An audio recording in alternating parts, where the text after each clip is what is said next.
तो फाइनली अपने power star Pawan Singh से जुड़ी कई सारी अपडेट निकल के सामने आ रही है। तो इस वीडियो में हम बात करने वाले, तो चलिए शुरू करते हैं। तो फाइनली अपने पावर स्टार पवन सिंह आज सुपरस्टार मनोज तिवारी के साथ दिल्ली में पहुंचे हुए थे, जिस वीडियो क्लिप को आप सभी देख ही सकते हैं, जिसमें अपने पावर स्टार पवन सिंह की एक नई लुक्स देखने को मिल रही है। इसके अलावा अगर बात करें अगली अपडेट की, तो फाइनली अपने पावर स्टार पवन सिंह का एक शानदार जबरदस्त गाना अपडेटेड बिहारन के साथ शूट किया गया है, जो कि ये एक इंस्टाग्राम इन्फ्लुएंसर है और जो कि अपने स्लो मोशन रील्स के लिए जानी जाती है।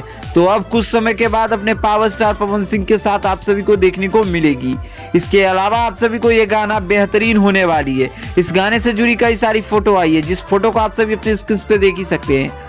ओवरऑल अपने पावर स्टार पवन सिंह ने इस गाने को लेकर काफी ज्यादा मेहनत किया है। फर्स्ट ऑफ ऑल इसके अलावा और भी कई सारी अपडेट आ रही है।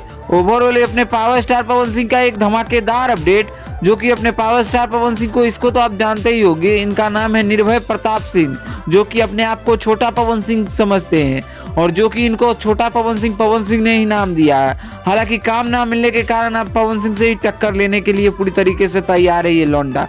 खैर इनके बारे में तो हम इसके लिए अगली वीडियो बनाकर बताएंगे ही। अगर आप सभी को ये वीडियो कैसी लगी कमेंट में जरूर बताइएगा और ऐसे ही भोजपुरी दुनिया से जुड़ी हर एक छोटी बड़ी अपडेट पाने के लिए हमारे चैनल को आप सभी सब्सक्राइब कर लीजिएगा। इसी के साथ मिलते हैं आप सभी से नए वीडियो के साथ। धन्यवाद दोस्तों।